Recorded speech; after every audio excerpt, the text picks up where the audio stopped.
The paper I'm introducing today is about the ice ages and the research being done by the Creation Societies on it. I'm actually situated by Cregannán Lakes, which I shall hopefully pan over to have a view of. Cregannán Lakes were formed by the Ice Age underneath Cadair Idris in Wales, and the standard models of Ice Ages doesn't really fit with the evidence that we actually see. Firstly, for an ice age to take place, you need to have very warm oceans and a very cold atmosphere, because cold oceans don't produce rain and a warm atmosphere is not conducive to an ice age.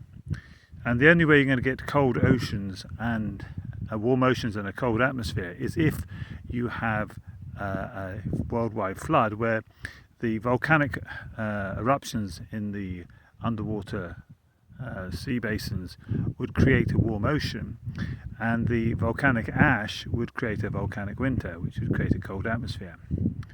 Ideal conditions.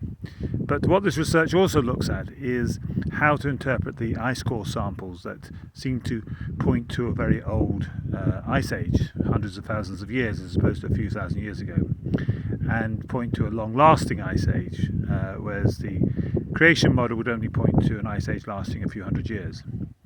So have a look at the research and see what you think, but the evidence does seem to point towards an ice age being only produced in flood conditions.